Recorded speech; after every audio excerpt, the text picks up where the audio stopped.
Hey VSport owners, do you see everyone buying that ZZP intake but you just don't feel like spending 500 bucks, but you want to dress up your engine bay and maybe hear a little of the intake noises? Well, today I've got quick and easy upgrades to your stock intake system so that you can get those effects, no tuning required, and it's only going to cost you 40 bucks. Up next.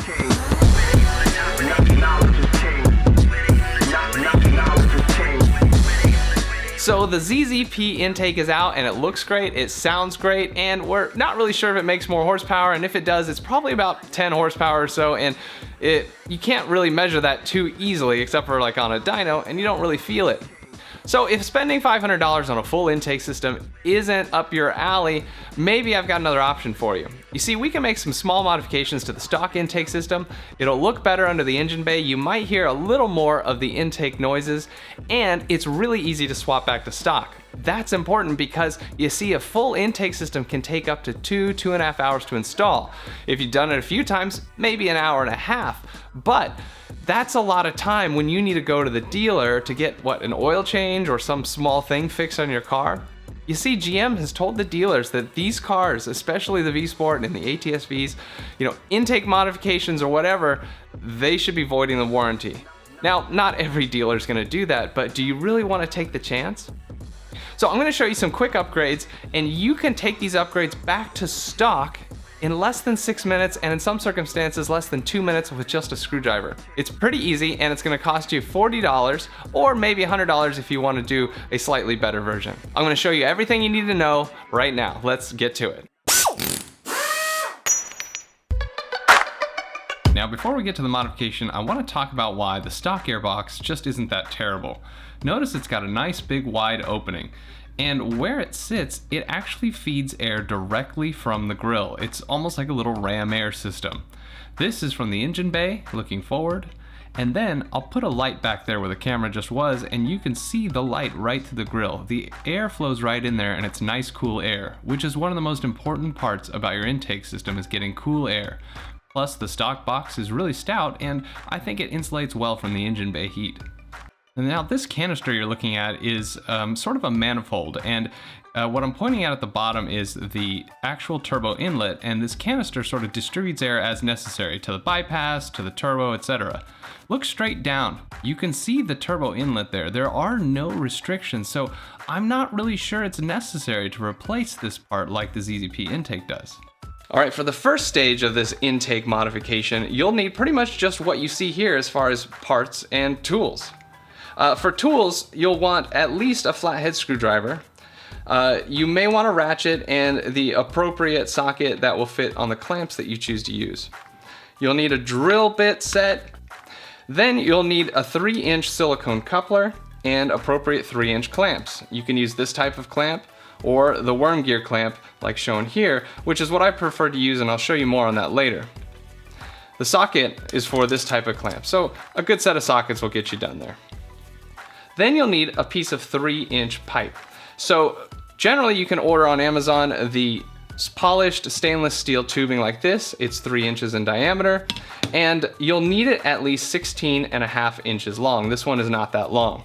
This is the cheap choice, and if you want to go more expensive and have a different look, you can get carbon fiber. I use this in my full intake. It was $90 for this tube, and I had to cut it to length. This one's still not quite long enough, but it will do for my demonstration today. You'll need 16.5 inches of length. It can be difficult to cut this. If you use a hacksaw, it'll take you a while, or you can find a shop that'll just cut it for you. This is much easier to cut with a hacksaw. Now you'll also need a pack of these tubing adapters and grommets. They come from Spectre Performance. I think it's about $10 for a whole bag. And you put a grommet into the pipe after you drilled the hole, and then this piece goes right in there. We'll talk more about how you make this setup here in a minute, but otherwise that's all you need. Once you've cut your 3-inch pipe to 16.5 inches, use the drill bit included in the Spectre PCV kit, or if you don't use that kit, you'll just use a drill bit. And then take the grommet and put it into the hole. Now mine was a little stiff from the cooler air, so I heated it up with the heat gun and made it nice and pliable, then used a flathead screwdriver to help get it into place. Be careful not to scratch your nice shiny pipe.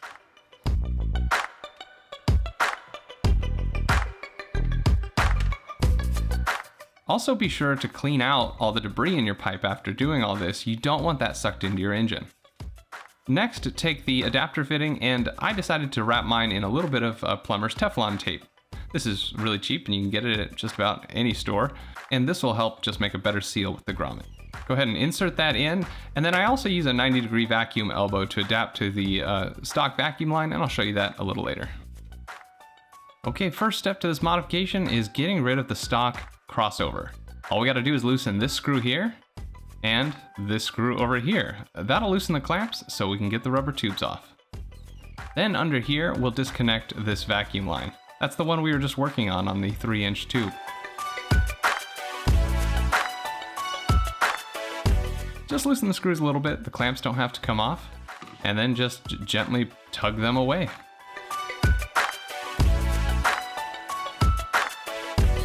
Now it's kind of pushed into a little support near the engine cover, and there's another tube that's kind of hooked on it, so just get those out of the way, pull it straight up, and it's still attached to this little vacuum line. So you'll see it's gray and you'll see a little green there. Press with your thumb and pull back and it comes right off.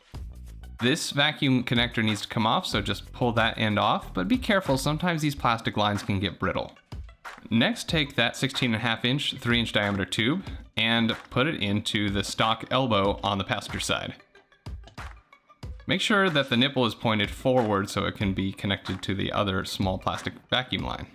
Then use the 3-inch coupler on the driver's side, closer to the filter box, and tighten up the clamps. Then I'll use that 90-degree elbow and connect one end to the tube and the other end to the stock vacuum line. If you need to, just twist the tube to have that pointed in the right direction. You may need to loosen the clamps for that, of course. And that's it. That's the first modification, and I think it looks pretty good. All right, now for the second stage of this intake modification, if you want to spend just a little bit more money, you can do this. You'll need the following tools and supplies. You won't need this 3-inch coupler anymore. Instead, you'll need what's pictured here. This has a little flex in it, and that will be necessary. Now, you'll also need 90-degree elbows like these to replace the ones that are already on the car. Both of these have 3 inches on one end, but the other end is 2 3/4 inch and 2 1/4 inch. And you'll need appropriate clamps for that. I found the worm gear clamps work best for these smaller ones, and I like the looks of these other clamps for the larger end. Again, I'll have all the details in the description below, so be sure to check it out there. Just like the stage one, you'll need the same length of tubing. You could go with maybe another inch on these. That may make it a little more comfortable to put it together, but the 16.5-inch tubing will be fine. You'll need a ratchet and sockets to do your clamps. You'll also want a small ratchet with an 8mm. That'll help you get into a tighter spot. You'll need the tubing setup, the vacuum elbows, a screwdriver, and of course a drill to drill the holes. All right, for the next step, we need to remove the airbox. First, unplug the MAF sensors. That's mass airflow sensors. You slide up the little gray lock on this one, and on the back, you just press with your finger to release it, and then lift the clip. Now on the driver's side MAF sensor, it's a red clip, and you'll again press with your finger to release it as you pull it away.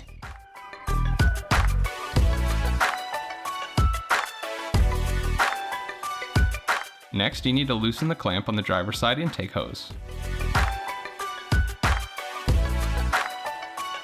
Push the hose back, and now the airbox is free to come out.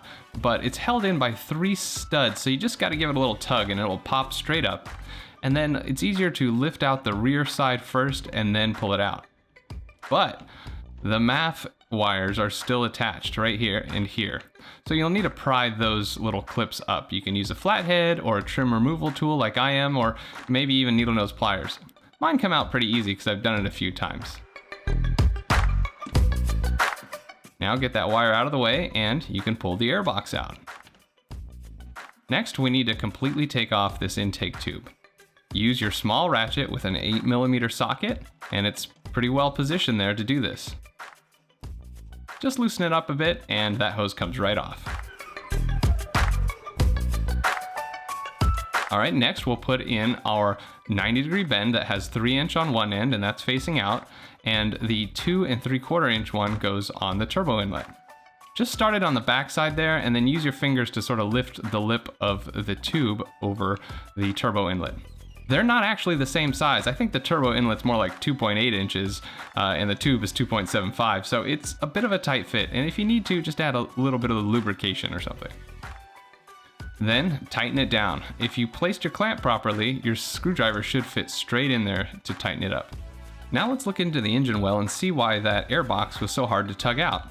There's one grommet here, there's usually another one here, but I lost it, and there's usually one here, but the other one's on my airbox right now. Sometimes it comes off with the airbox. So take them off the airbox, generally put them back into place, and then line them up. You probably sort of need to visualize it, and then slide it down with the front end first, and then work in the back edge. Make sure the wires get out of the way. It may take a little wiggling to get it seated into the right spot, but once you do, then you can attach that intake hose.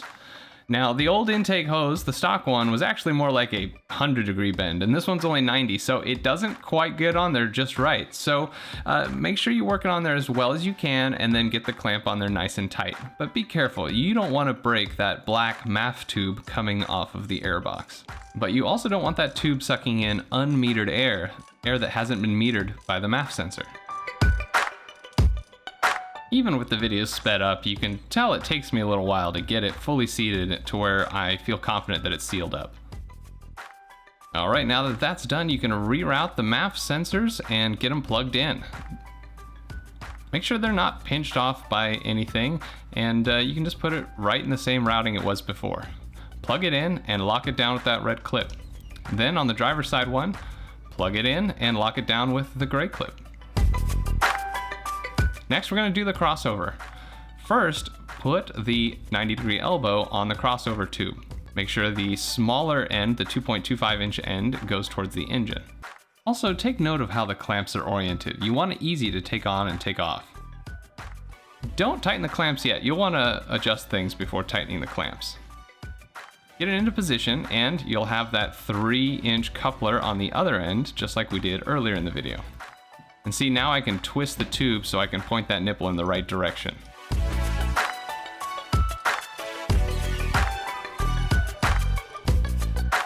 Now that that's pointed the right direction, I can tighten down one clamp and then the other. Now this one you want to make sure is fully seated and tighten it up well with the screwdriver. Over on the driver's side, I have a little more tough time getting it connected, but that's because I'm just using the basic 3-inch coupler.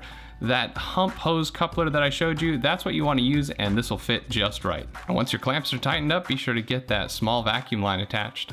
Also, if you need to make it fit a little better, just loosen up the passenger side inlet tube there, and you can twist it to different angles to make it fit just right.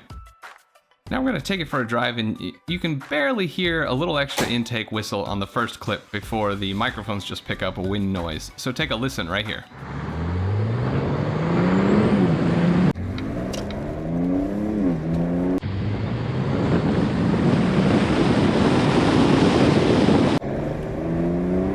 You really don't hear too much with the wind noise, and inside the car is just a little too quiet for the microphones to pick up. You also definitely won't hear it with the windows up. Alright, that's my quick tips on making some small upgrades to your stock intake system, and you won't have to worry about those dealer visits because it's quick to change back. I also love that this setup doesn't really need any tuning or anything. Your car will run just fine. Now, if you do want the full intake like the ZZP intake, I'm gonna show you how to do the full install on the ZZP intake in my next video. So really important to make sure you subscribe and hit that notifications button so that you are notified of when that video comes out. Otherwise, thanks for watching the Jet Fuel Only channel. We'll see you next time.